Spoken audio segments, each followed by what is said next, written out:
I am so glad you convinced me that the family car should be the Defender 110.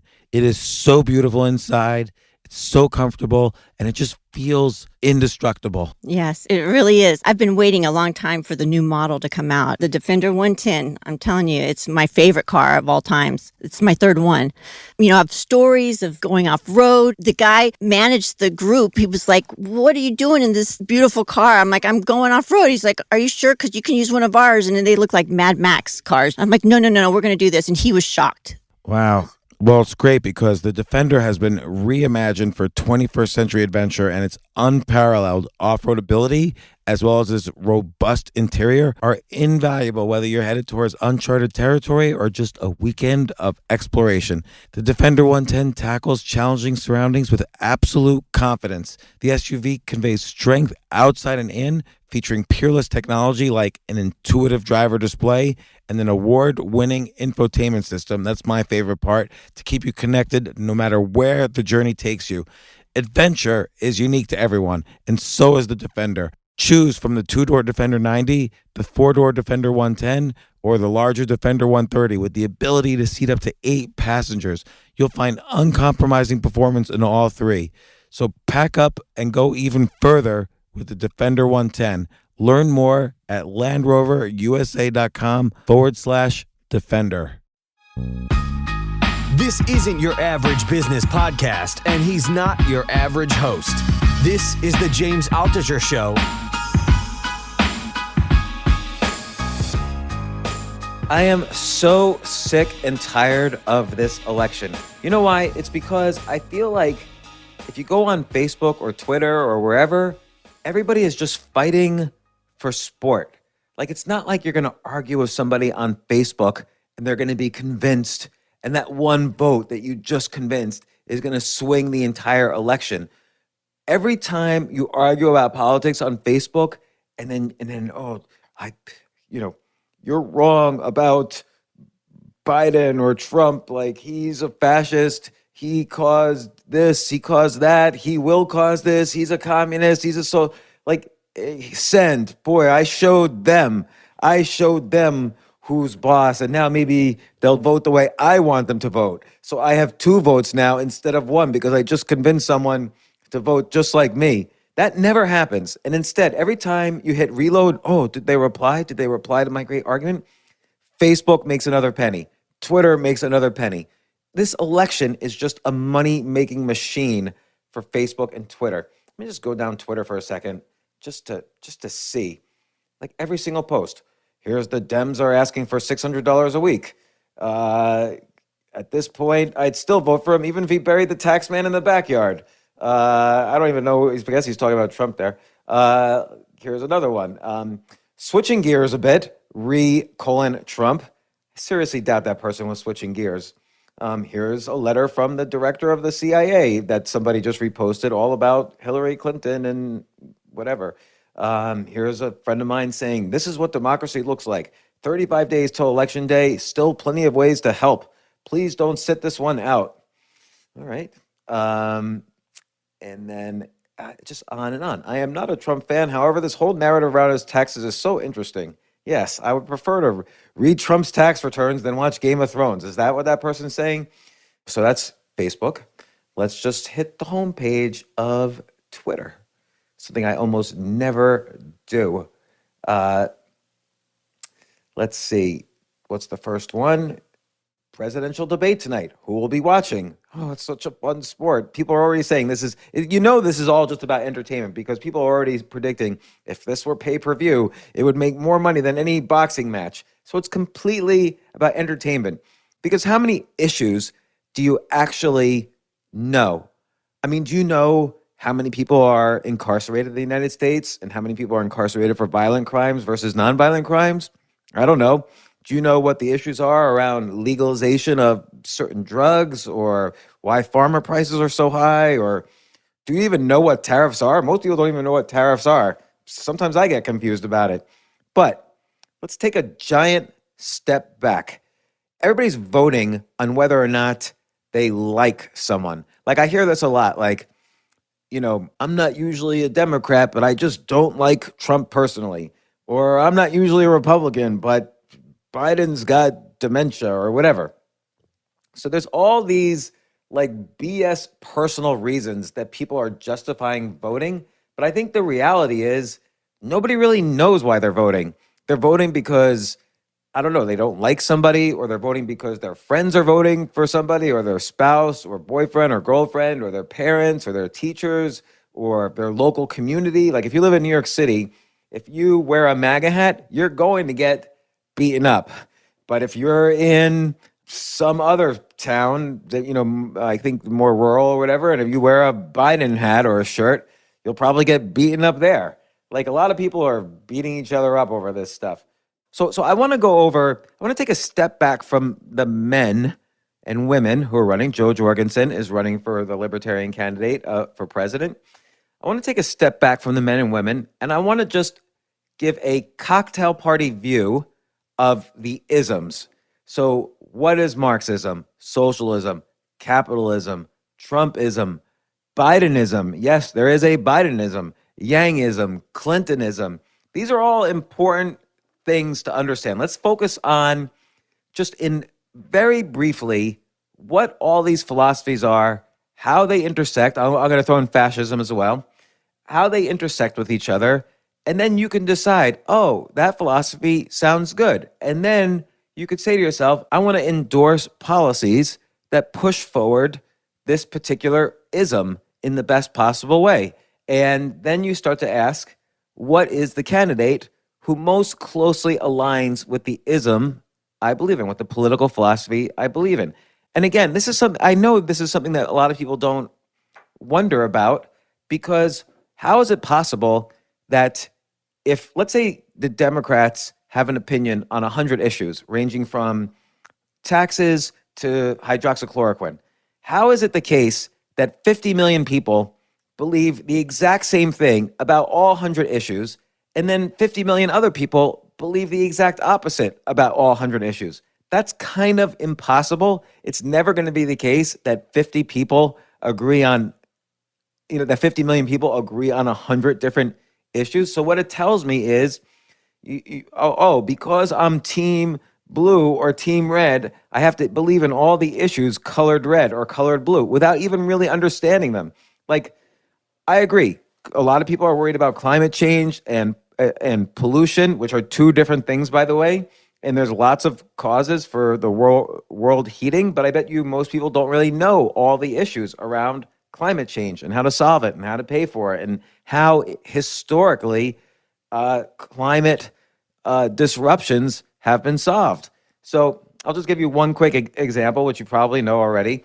But in 1899, the biggest environmental issue was the fact that horses would shit on the streets. So on Wall Street every day, they would have to clear like a foot or so worth of horse manure in order to be ready for the next day. So the entire city smelled like horse manure, and they didn't know where to put it. Where did you put all this shit? But how did it solve itself? It didn't solve itself through massive spending. It solved itself because of technology. So cars were more or less invented or made useful, and a few years later, everyone was driving a Model T car, and that solved the environmental issue of the 1890s. Will the same thing happen now? Will some amazing technology solve climate change? We don't really know, but the answer is probably yes. Like, you look at solar panels, it used to be, so the problem with a solar panel is the sun hits it, and some amount of energy from the sun is converted by the solar panel into energy that could be then used to fuel a house or, whatever, a factory, a building. And it used to be solar panels were not very efficient. They would maybe take only 3% of the sun's energy that was hitting the panel and convert that into energy. But every couple of years, that efficiency doubles. And now they're working on materials that could be 50% efficient or more. So technology in general will solve many of the problems that we're worried about.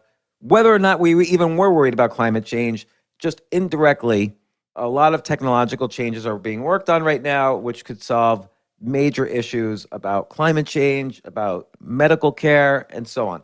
So all this is to say, issues are very complicated and very nuanced. We don't really know personally Joe Biden. We don't really know as much as we think we know Donald Trump. We don't really know him. I mean, I'll just address one thing about each one of them. Everybody says Joe Biden has dementia. I'm not a doctor. I can't comment on that.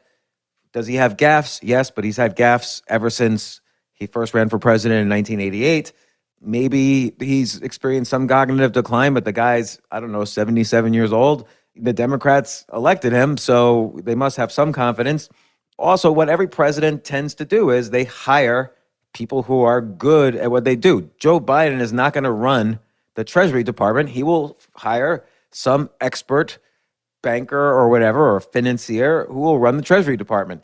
Joe Biden doesn't know everything about energy. He would hire someone to run the energy department. Same thing with Trump. Trump is not an expert on, housing and urban development or education. He'll hire people to do these things. We may not like his hires, but we may like them. So this is really, if you really care about America and you have some idea about what the American dream is, let's focus for a second on political philosophy. And again, that means I'm going to explain the sort of popular ones: Marxism, socialism, capitalism, and then how it applies to the different candidates. Like I'll call it Obamaism and Trumpism and Bidenism. Why am I going over the prior presidents like Obama or Clinton? Is because current philosophies might be related to older philosophies and whether they worked or not. It's also worth understanding, let's not get bogged down by what the media says are issues. Because every day I feel like the media is giving us another issue. Like, oh, Trump's tax returns. Oh, this woman accused Joe Biden of rape in 1993. And I'm not discounting the importance of any of these things. They do speak to the person's character, but obviously we're not going to learn anything new between now and the election on any of these issues. And so you're going to have to focus on how these people govern, what their political philosophies are, and so on. So things like, Trump said this, or Trump did that, or Biden did this. None of that matters, because we're not going to make the people on the fence, or really basically everybody should vote based on what they believe in as opposed to who they like, because you don't really know these candidates. And again, let me set the stage with just one thought, which is, what is a good political system? That's a very broad question. All of these things, by the way, are going to be very broad. It's not like I'm going to explain Marxism in 1 minute and you'll know completely about Marxism. It's impossible. Nobody knows completely about Marxism because most of these isms are BS. But I will explain everything simple enough. Literally, my goal is that we'll all, me included, we'll all be able to go to a cocktail party and know more than anyone else the difference between Marxism and capitalism and Bidenism and so on. But I'm also assuming that we're in what's called a reasonable and rational political system. So the US is a reasonable political system. And by that I mean there's multiple voices and opinions, and some of them cannot be reconciled with each other. So somebody might believe that you use the death penalty to fight crime, and another person might say you never use the death penalty. Some people are pro-choice and other people are pro-life, and they will never agree with each other. Never, ever. The pro-life people believe that abortion is killing babies. They're never going to agree with the pro-choice people. So both are completely reasonable political opinions that have lasted for decades, and those people are not going to agree. But in a reasonable system, people who don't agree come together and they say, listen, we're going to vote. We're going to vote for congressmen, senators, mayors, governors, presidents. Sometimes we're going to vote on issues. And sometimes we're not going to agree. The person you vote for is different from the person I vote for. And if your person wins, the one thing we all agree on is that the system itself works. And so we agree that consensus will allow us to elect a president for 4 years. And then in 4 years, we have a chance again to elect another president, or 4 years after that, and so on. So it's reasonable in the sense that just because you don't agree with me and just because your issues or candidates win, it doesn't mean I'm going to hate you or go to war in the best case. Now, Sometimes it might mean I hate you, and sometimes it might mean the country goes to war, but that's rare, and the hate thing shouldn't happen. Politics, believe it or not, it seems like a huge thing, but much better to love your family, love your community, do things that take action that better the world, and these things have nothing to do with politics directly.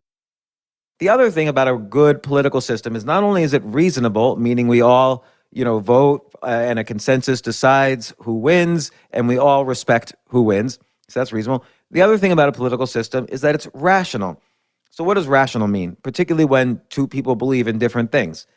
For me, rational means you're going to vote in your best interest. And that sounds selfish, but let me ask, when have you ever not voted in your best interest? Maybe you have once or twice, but in general, you've probably always voted in your best interest.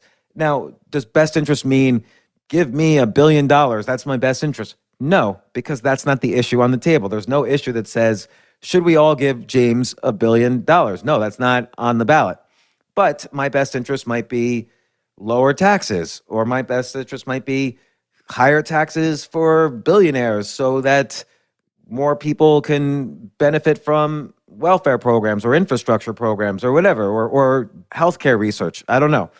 If we all act in our best interest, it's not horrible. But I will assume, and this is important, best interest also includes, when I'm thinking about my best interests, I'm also thinking about my family. I'm thinking about my children. Certainly, I'm not going to vote for anything that's against my children's best interest. I would not vote for a draft, for instance. I'm not a big believer in war, and I would never want my daughters and son to be drafted into a war. So I'm thinking of the best interests of my children. I'm also thinking of the best interests of my community. So if I live in North Dakota and I want a lot of jobs to happen in North Dakota, I'd probably vote for a candidate that believes in the fracking of oil. So North Dakota benefits huge financially when there's fracking. So rational for me is to vote for a policy which creates more jobs in my community, maybe prosperity for my family, and, maybe more freedom for me in some way. Again, reasonable and rational.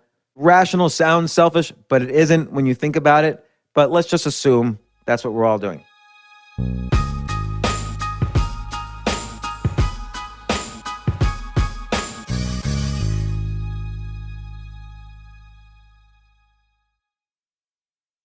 All right, let's begin with the isms, because everybody loves to have a shortcut to complicated political beliefs. So some complicated political beliefs are nicely summed up by Marxism, socialism, and so on. And just one more comment. I know I always have these extended intros, but Marxism, if I went to a professor and I said, tell me what Marxism is, they would not be able to answer.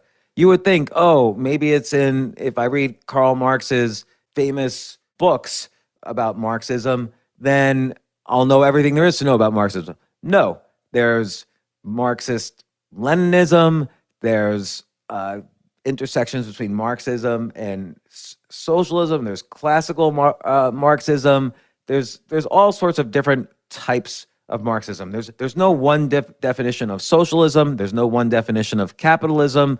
So bear with me. You might disagree with some of the things I say, but this is intended to give you a 30,000-foot view, but hopefully more understanding about these isms than you had before. I'm hoping to bring something new to each one of these.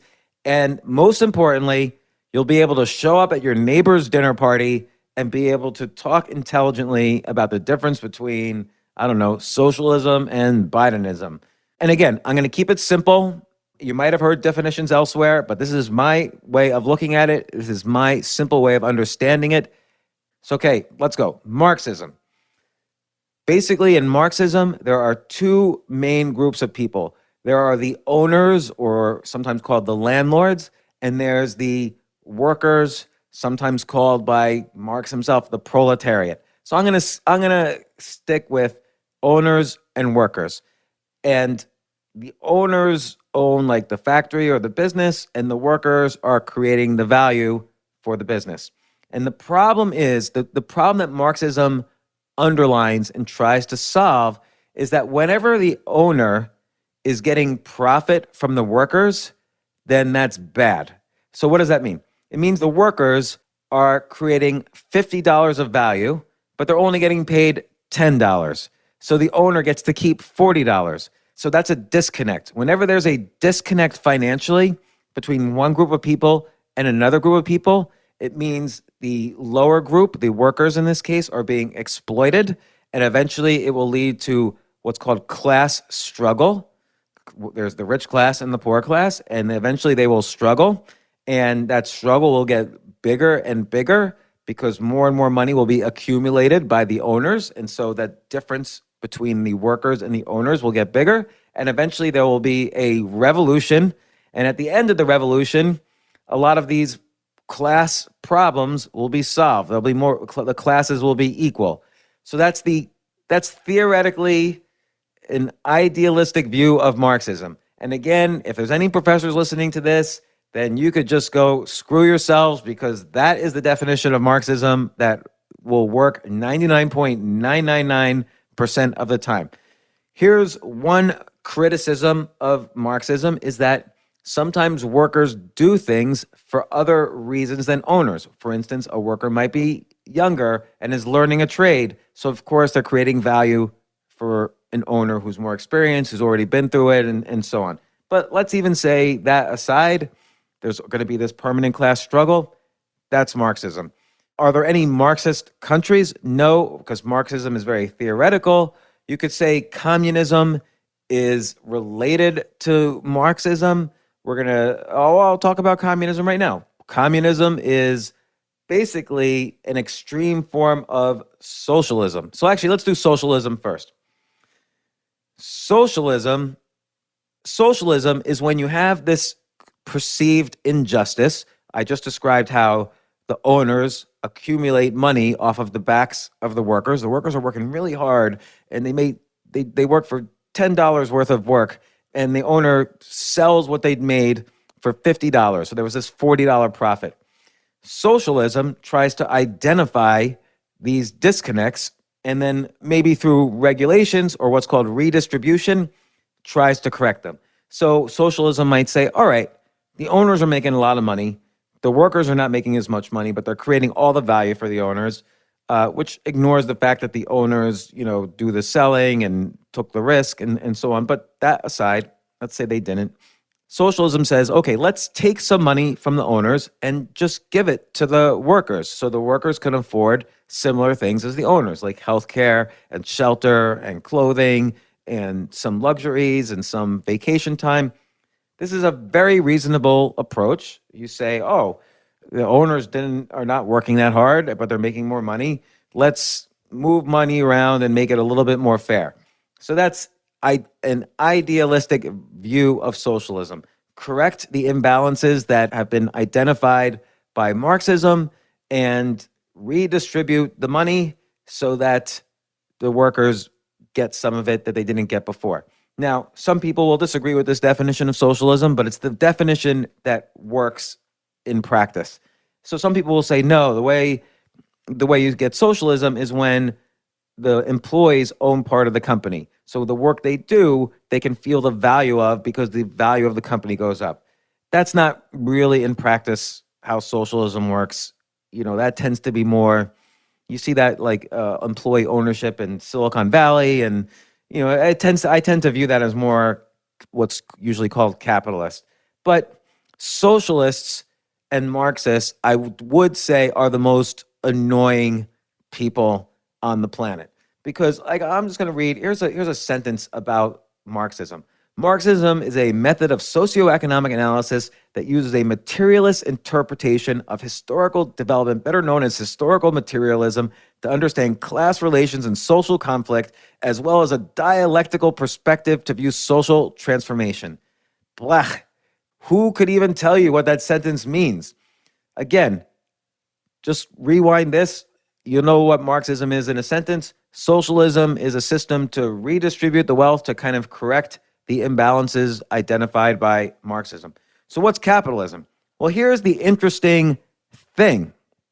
Capitalism is bullshit. Excuse my language. Most people don't realize this. Capitalism is a philosophy basically developed by a young man named Karl Marx. So, Karl Marx, what is happening when the owner it makes $50 and they pays the worker 10? Well, the owner is accumulating capital. And so Karl Marx views that as very bad because that's what leads to, as I said earlier, that's what leads to class struggle. And he calls that accumulation of extra capital, excess capital, capitalism. So capitalism is a Marxist word. So a Marxist would say that capitalists exploit and oppress the worker.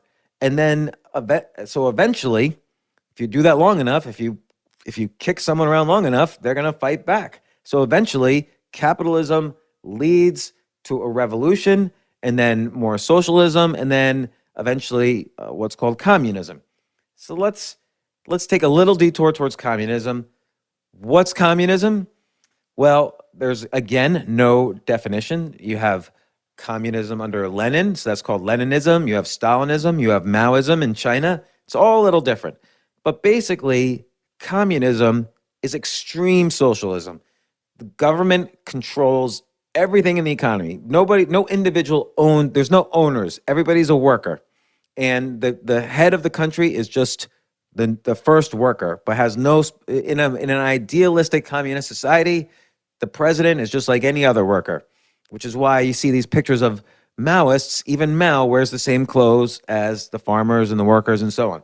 So communism attempts to solve all of the injustices. There's no owners. Everybody gets equal share of everything. And the state, the government, controls what everybody does. Oh, you're a chemist, you're a librarian, you're going to war, and so on. So that's communism. And has it worked?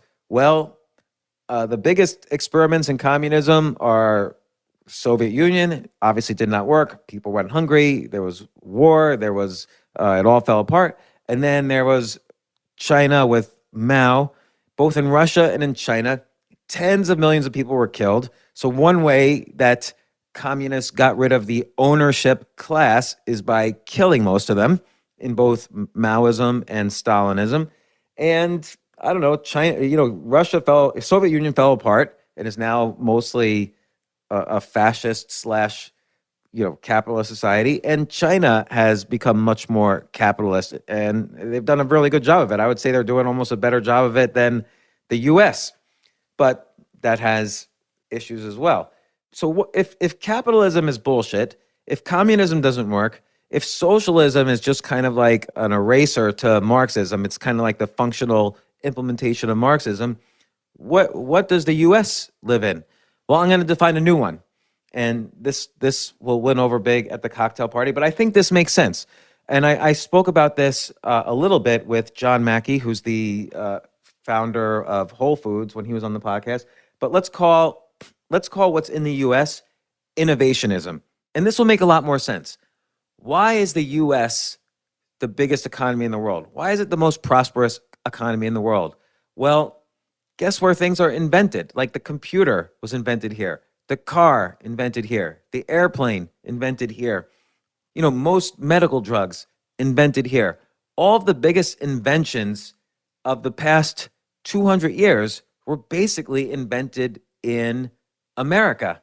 And because of that, America sold these items to the rest of the world. And those things ranged from computers down to pencils. After World War II, a young man by the name of Armand Hammer went over to Russia and sold them 1 billion pencils. And that's how he began his road to wealth.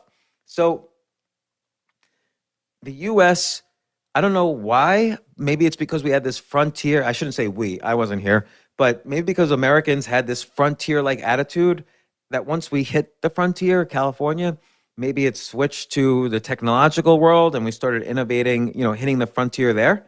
But the US is where there's the most innovations happen.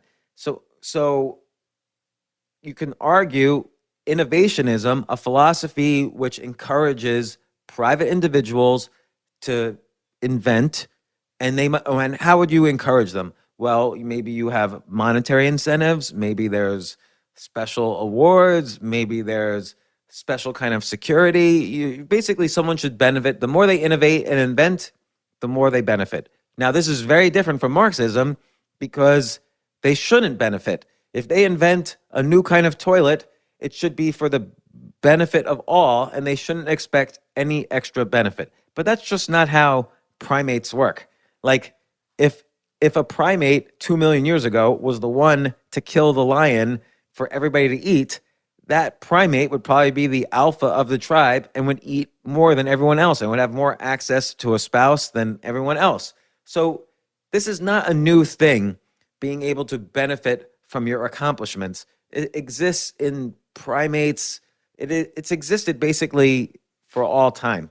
And all our neurochemicals are based on the anticipation of benefiting when we do something good, and our close connections to the tribe when we do something good, and our possible rejection from the tribe, which causes stress when we do something bad. So when I lose money, I feel stressed because cortisol spikes. The reason cortisol spikes in my brain is to trigger stress and panic because I might lose access to the tribe. The tribe may no longer protect me.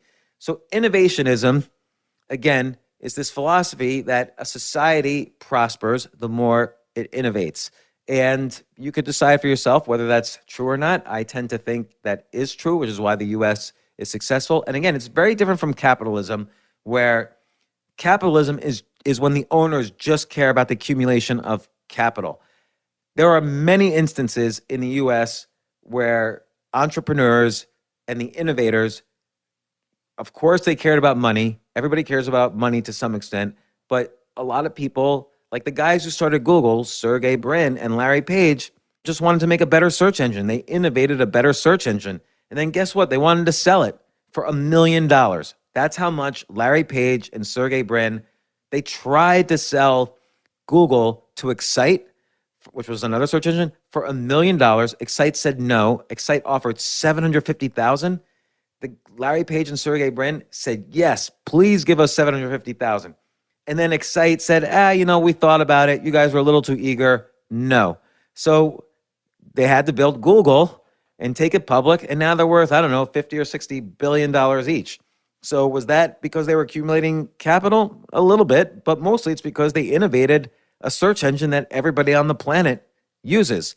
So does that mean it's unfair, the workers of Google, compared to the wealth that Larry Page and Sergey Brin have? That's for you to decide. If you're an innovationist, you would say some people are going to benefit, some people won't benefit. And maybe you do need, in America, there's a little bit of, not a little bit, there's a moderate amount of redistribution that occurs. We get taxed. Our tax money goes to government employees. It goes to the post service. It goes to the military. It goes for intelligence agencies. It goes to, welfare programs. And there's some level of redistribution, else there wouldn't be taxes, or we would have minimal taxes, enough taxes to pay for maybe a small military, and enough taxes to pay for the organization that collects taxes, and maybe that's it. Maybe there's taxes to pay for, foreign ambassadors so we can negotiate trade agreements, but whatever. So far we've covered Marxism, socialism, capitalism, which doesn't exist, and innovationism. What is America? Again, it's innovationism plus with a little bit of a dash of socialism. And not just a little dash, probably a big dash. I think the role of government is to protect those who are too weak to protect themselves. So the government shouldn't protect everyone. Even in the Declaration of Independence, it basically says rights that are self-evident are life, liberty, and the pursuit of happiness. By self-evident, it means they've always been human rights. And it says government is basically there just to help us preserve those rights. Government doesn't give us those rights. Government preserves them. So again, that's different from Marxism or socialism, where government gives you the rights that you could have and redistributes them when it views it as not fair. Innovationism is when I have the right to innovate whatever I want and benefit from it. And then America is somewhere in the middle.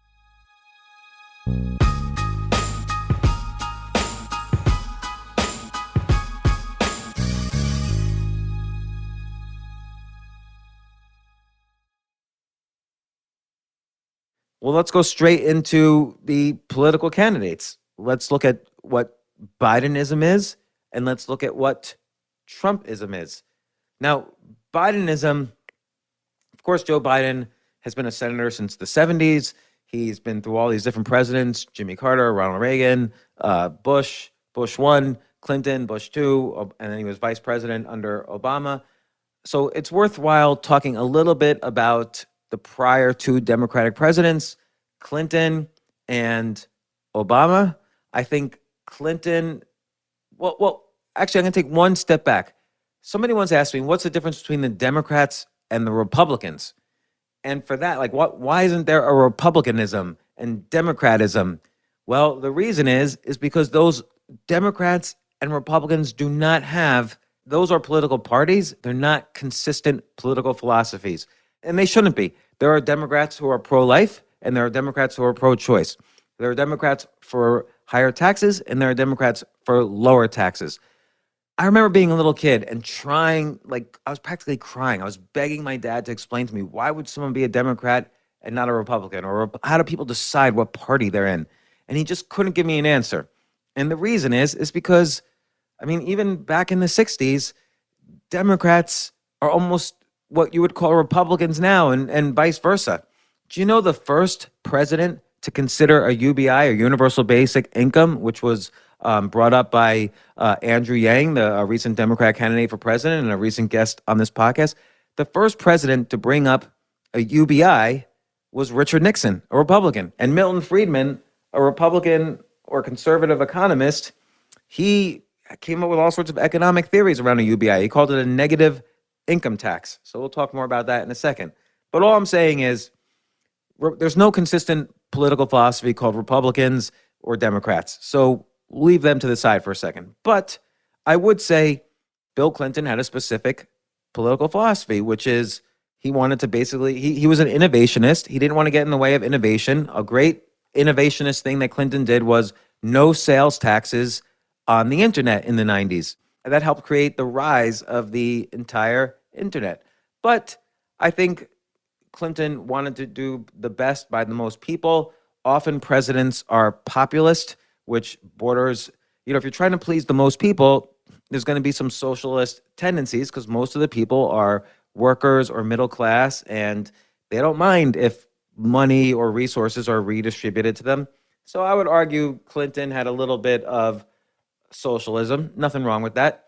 And Obama, I would say there was something very different about Obamaism, which is that on the one hand, I think Obama very much wanted to be friends with everybody. Other countries. So whereas Bush, the Bush doctrine, and I'm talking about W now, his doctrine was that if anybody bothers the United States, we should invade them with or without consensus from other countries. But Obama worked very hard to do things as much as possible with consensus. So consensus with Republicans and Democrats, consensus with other countries. He didn't really do much. It's not like he got us out of the Iraq War. He didn't get us out of Afghanistan. But coming out of the Great Recession of 2008, he was very activist. He bailed out some companies. He forced CEOs to resign from General Motors, for instance. He was very active in both foreign affairs in terms of developing relationships and friendships with other foreign leaders. And he was very active in the economy in terms of not necessarily controlling companies, but being a lot more active in terms of using the government checkbook to solve problems. And so I would say Obamaism is very activist. I don't even want to say socialist, but he's not any more socialist than the U.S. has been historically. But I would say he was very activist and very globalist. He thought that the best way to have a prosperous country was if the whole world was prosperous, which is true. And the way the whole world would get prosperous is if we're all friends, which may or may not be true. That's up to you to decide if it worked or not. So Bidenism, I would say, is kind of a collection of it's kind of like a hodgepodge of democratic beliefs over the course of the past few decades. But there's something unique about Bidenism, which is that part of Bidenism is something we haven't seen before in American politics. This is not even a philosophy, but it is part of where the Democrats are right now and Biden is right now. And again, this is a valid philosophy as well. Bidenism and Bidenists believe Donald Trump is an exception. He's a rarity in American politics. It's unusual that a reality TV star would be elected president. He's not a normal American leader. And so a big part of Bidenism is that removing Donald Trump from the presidency would solve many of the country's problems. And essentially after that, no other major changes in politics or our system of government should occur. My guess is if Biden is elected and Bidenism becomes the ruling political philosophy, is that everything done by Trump will go away, and then it'll be the political system will run like a machine. The status quo will remain. Maybe some taxes will go up. Everybody who's afraid of like total socialism, I don't think that's Bidenist at all. Biden has been, we know Biden is not a socialist. He's been around since the 70s. We basically know he just doesn't do much. He might tweak some things. He might, he'll be a little bit more involved in social justice and getting the Justice Department involved in civil rights issues. He might be a little bit more active in terms of correcting some injustices that we see across the system. Small business loans for minority businesses. Let's reinstate Obamacare. Let's make more policies relating to climate change. So he'll be a little bit more activist like Obama. In general, I would say top 3 ways to describe Bidenism is remove Donald Trump from office, keep the status quo, and let's tweak some laws to handle social injustice. So that's Bidenism. Trumpism is a little different. Let's start with the foreign affairs first. Trumpism is, he's a unilateralist. This came up in my podcast with Ian Bremmer. So I was saying Trump is an isolationist. He just likes to focus on the U.S. I think that's partly true. But Ian Bremmer brought up the fact that Donald Trump is a unilateralist. He likes to make decisions on his own. And then his point is nobody's going to disagree with him. Hey, he'll go to a country and say, hey, we're America, deal with it. So we want this from Canada, this from Mexico, this from Europe, this from Africa, this from China, and they all give it to him because that's why we have new deals with Mexico, a new trade deal that replaced NAFTA. We have a new trade deal with Canada. We have new trade deals with the EU. We're working on new trade deals with China. We stopped funding Iran. We pulled out of the Paris Accords on climate change. So we basically unilaterally, without worrying about our friendships, we unilaterally made decisions in America's, what Trump views as America's best self-interest. That's the foreign policy aspect of Trumpism. Don't do foreign policy to make friends. Do the foreign policy that in the short term works out to our best interests. And I say short term because we can't really predict the long term. I mean, if 5 years ago someone asked you, hey, Dave, where do you see yourself in 5 years?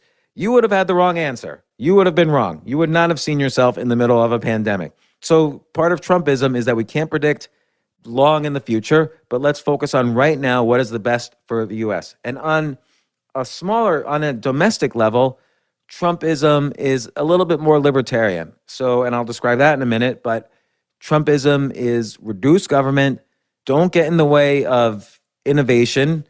Basically that's it. He's not really an active president, oddly enough. He's a very much let things be. I've got the best experts working on everything. Let people make their own choices and decisions, and let's fix all the problems in foreign policy. I would say that is the best summary of Trumpism. It borders a little bit innovationism because domestically, I think Trump does not want to get in the way of American innovationism, except when it bothers him. And on foreign affairs, it's a very unilateral approach. Does it work? I don't know. Who knows what the longer effects are of all these countries disliking the U.S., but at the same time, They're all paying more money to the US right now. Who knows the long-term effects of what's going to happen in the Middle East? But it's probably not so bad that Bahrain and UAE and maybe other countries are having good relations now with Israel. Who knows what happens with China? But it's probably not a bad thing that we're not subsidizing all manufacturing in China.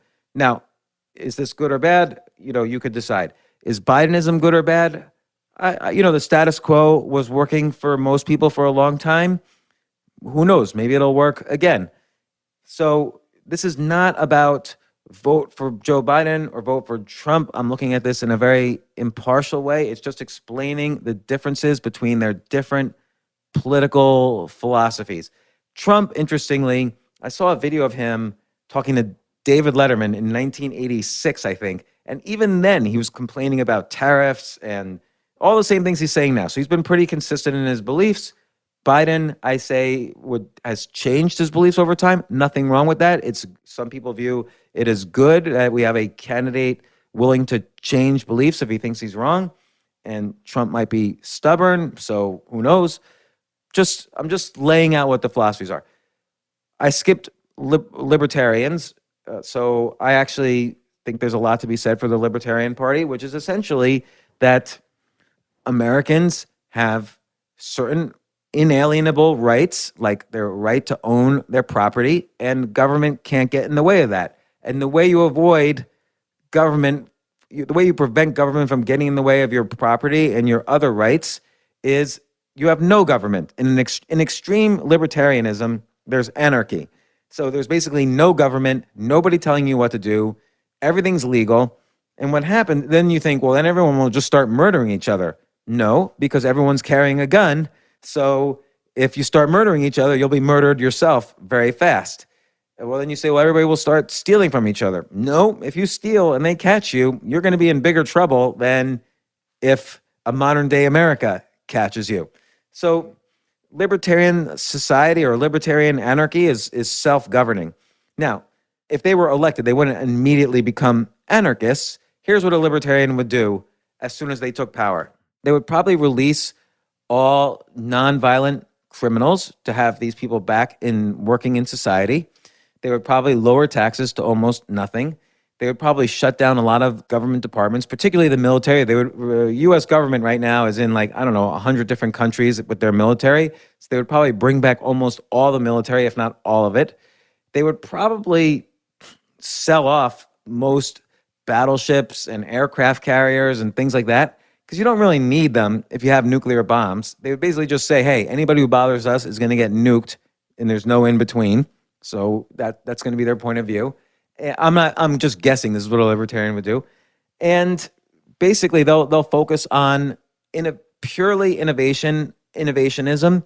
And what about the people who are too weak to help themselves? Well, maybe libertarians won't dismantle some social programs that help people who need the help. So we'll see. But libertarianism in general is all about people protect their own property, not government. So as few government decisions as possible, then that's what you should have. So that's libertarianism. And finally, I want to talk about fascism, which is often thrown around. Oh, Trump's a fascist, or AOC's a fascist, or who's a fascist? Well, when you think fascist, you think someone like Hitler, who was obviously an extreme racist, militaristic, and crazy and violent, and he was a dictator. So all these are somewhat components of fascism, but just like Stalinism isn't the same as Marxism, Hitlerism is not the same as pure fascism. So let me define fascism for you. Fascism is two things. One, a state-run economy. So the state, the government, controls every aspect of the economy. Hitler controlled every aspect of the economy. He turned it into a military economy. He decided what companies lived, what companies died. He decided what companies would get hired. It was all controlled by the state, just like Russia, just like China. So that's the first item of fascism, a state-controlled, 100% state-controlled economy, which implies totalitarianism. There's one person who's a dictator who controls everything. So that's implied with the state-controlled economy. Number two is in fascism, there is some identity politics. So when we think identity politics, we think about the modern conception of it, which is, I'm Jewish, and some things are important to Jews, and I don't, if you're anti-Semitic, I should make a law that where Jews, get free rights, equal rights in the workplace, or, if I'm a black lesbian woman, I need to make sure that there are laws protecting my rights. And so identity politics is when you associate yourself and your political needs with a much larger group determined by race or sex or gender or whatever else. And so you have an identity and you have politics for that identity. That's identity politics. Well, so what does this have to do with fascism? Well, guess what? Nazi Germany, if you were German, you had one set of politics that worked for you. And if you were Jewish or gypsy or black, you had a different set of politics. You'd go to a concentration camp, for instance. So Germany had some aspects. Nazi Germany. Let's not forget that Nazis was shorthand for the real name for that political party, which was the Nationalist Socialists. So fascism is sort of a nationalized socialism.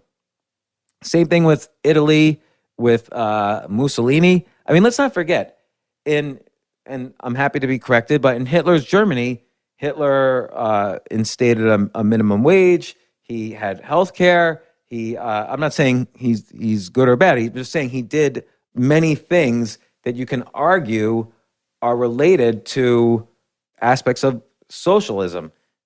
Oh, well, this actually describes a fascist manifesto written in 1919, which supported the creation of an 8-hour workday, a minimum wage, worker representation in management, confidence in labor unions, reorganization of the transportation sector, invalidity insurance, so better health care, reduction of the retirement age from 65 to 55, a strong tax on capital, and on and on. And these were policies that the Italian fascists, which became Mussolini, these are policies that the Italians believed in, and these were policies that Hitler initially believed in. So I'm not saying people on the left are fascists. It's just you can't automatically say, it bothers me when people say anybody's a fascist. Like Donald Trump's not a fascist because we don't live in a state-run economy, and identity politics is probably of less concern to him than it is to alt left people. Now, there's some aspects, I think, of Donald Trump that are fascist. Like, I think he's probably a bit more nationalist than prior presidents. He definitely is. But all the presidents are proud of America and proud to be American. But, I just think a lot of Trump's rhetoric sounds nationalist.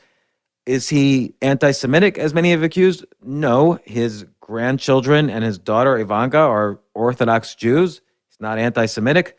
Again, I'm not saying pro or anti-Trump things. I just think all of these personal attacks and personal issues are what I call idiot issues. When the future of your country and political system is at risk, you're wasting your time arguing on Facebook about idiot issues. So what are some idiot issues? Let us see. So whether or not Trump or Biden use Adderall is an idiot issue. I would rather them use Adderall. Like, if they're having cognitive problems, they should probably overuse Adderall and then just die when they're not president anymore. Like, let them take Adderall. Their personal taxes, I don't care. Dementia, I don't care, because I feel if they're both demented, they'll hire good people. Ukraine, I don't even know anymore what the issues were in Ukraine for Trump or for Hunter Biden. Like, was Hunter Biden corrupt? Of course. Everybody is corrupt in politics. Did Trump ask for a quid pro quo? I hope he did. We were giving them hundreds of millions of dollars. He should ask for something. I think whether one candidate is pro-science or not, I don't think I don't think either candidate is pro-science. I kind of think both candidates are whatever science works to get me elected, that's the science I believe in. As far as I know, Trump followed Fauci's suggestions all the way. And as far as I know, Biden will also follow them. And so they both seem to have equal opinions on science. Pro-life versus pro-choice. I don't mean to call that an idiot issue, but I think 40 years ago, 50 years ago, if Roe versus Wade got repealed, then you couldn't, if you were a young lady, you couldn't get an abortion. But now you could still get an abortion. It's just because not every, most states will still be pro-choice, and it's not that expensive now to travel, and to most, a lot of clinics offer free abortions. And by the way, I don't think Trump is pro-life, because being kind of an innovationist and hands-off domestically, I don't really think, despite what he says, I don't think he has any strong feelings about pro-life whatsoever. The guy is a New York liberal by birth. I don't think he's pro-life. And even the Supreme Court candidate he's nominated, Amy Barrett, she has said, despite her personal beliefs, that Roe versus Wade is a strong enough precedent that she would not vote to repeal it. And that's a whole different issue about Supreme Court justices, whether someone is an originalist or not, whether they believe in the original Constitution or they believe that the Constitution could evolve over time with precedents, in which case you're fine with Roe versus Wade because it's a precedent on top that sits on top of the Constitution. But Amy Barrett has said if many other precedents are based on this original precedent, then it should be considered as part of the Constitution. And she did agree that Roe versus Wade has that status. So all these people who say she's going to repeal Roe versus Wade, they are most likely wrong based simply on what she says. And, and also clearly neither Biden, well, we don't think Biden, but, Biden and Trump are not dictators. Again, this is not a state-run economy. If anything, there's a problem when, we had to do bailouts, just like in 2009 with Obama and in 2020 because of the pandemic with Trump. But hopefully those are one-time things. And eventually American innovationism starts to roll again. So what did I cover? You can now go to a cocktail party and talk intelligently about Marxism, socialism, capitalism, innovationism, Democrats and Republicans, reasonable versus rational political systems, communism. I wanted to talk a little about Yangism. So Yang is clearly an innovationist. He is a tech guy through and through, but a little bit of socialism. And again, I almost hate using the word socialism because it's like people throw it around like it's an insult. But Yang's view is if innovationism is going to be good for the country, but severely hurt a pocket of people, then those people should have an opportunity to be compensated so they can make the transition into the new world with the new innovations in action. So, and he uses what he calls a universal basic income. Let's pay everyone $1,000 a month so they could take a step back, learn new skills, not have to worry about how they're going to feed their family, and so on. Now, Milton Friedman called that a negative income tax. Andrew Yang calls it a UBI. Alaska does a UBI, no real problems from it. And people say, well, will there be an incentive to work? Yeah, very few people want to make just $1,000 a month. So there'll be an incentive to work. And people say, well, how are you going to pay for this? Well, Andrew Yang lays it out. He basically says there's something called a VAT tax, which is different than a sales tax. Sales tax is when you buy something at the cash register, you pay 4 or 5% more. That's like a sales tax. Whenever you buy something for sale, you pay a little bit more and it goes to the government. A VAT tax, VAT is value added tax. A VAT tax is when a product is being made at every step in the supply chain. Like, first we make the wheels, then we make the doors, then we put the wheels and the doors together, then we put the computer in it. And at every step of the way towards making a car, there's a sales tax, except for when you sell to the customer. There's no sales tax then. So Andrew Yang has done the math. A VAT tax plus cutting certain welfare programs would pay for a UBI no problem without any extra debt or anything. So I appreciate that. So I think Yangism is total innovationism, but let's put a little bit of glue on the holes that result with the UBI. So that's Yangism. I think all of these philosophies, by the way, have something to be said for them. Even Marxism, because yes, you have to ask yourself, is there injustice when the owners make a lot more than the workers? What tends to happen is if the owners make much more than the workers, then new, more nimble companies go in and disrupt the industry. So when, if a hard, every town had a local, deli or place where you buy food, the food was usually a little bit more expensive because it was grown somewhere else and it was shipped to the store and whatever. But Walmart came in and disrupted the entire industry by figuring out a way to distribute food cheaply. And so they undercut the prices wherever they went. And for better or for worse, a lot of mom and pop food stores went out of business and Walmart became the king. So, and this happens in every industry. There might be big expensive cars like in the 70s, or in 60s, everybody bought GM Cadillacs or Ford cars or whatever. And then Japan disrupted the car industry by sending in cheaper Toyotas and Hondas. High-end restaurants are disrupted by fast food chains. TVs get disrupted by cheaper TVs. So the thing that corrects the imbalances suggested by Marxism is just normal innovationism. If something's too expensive, someone will come along and innovate a cheaper version and start selling that. If you want to read more about that, it's Clayton Christensen's theory of disruption, about how industries get disrupted. Usually they get disrupted from below. An interesting exception is Apple, where the iPhone was more expensive than other phones and disrupted the entire phone industry because it had so many extra features and people were willing to pay for those features. So that's basically what I wanted to describe. Again, Marxism, socialism, capitalism, innovationism, fascism, libertarianism, Trumpism, Obamaism, Yangism. I hope you enjoyed your isms, and now you can go kick ass at a cocktail party and impress everyone. Believe it or not, it does work. Everyone gets impressed when I say, well, that's not what fascism is, but this is what Marxism is. Boom, and I seem to know everything, when all I know is a few sentences about each. So hope you enjoyed this. Let me know. And what would be great is if you could rate and review this podcast. I would love it. I'll just be honest. I want to know the podcast is helping people and is doing well. Feel free to tell me topics you would like me to cover or guests you would like me to have. And I really want to break into the top 100 of podcasts, and it's based on how many reviews you get. So I have the downloads, but I'd love to get more, hear what you're thinking, get more reviews, get more feedback.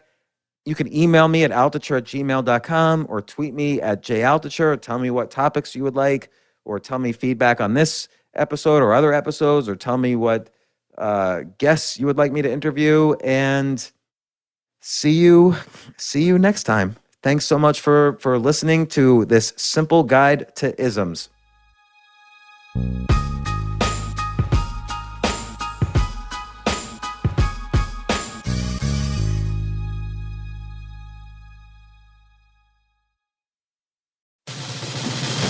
These days, we're all investors, trying to be smart with our money despite our worst impulses. But at iShares, we believe that deep down inside of every investor is a better investor. One that's just waiting to be let out. Explore iShares ETFs and insights and let your best investor out. Visit iShares.com for more information.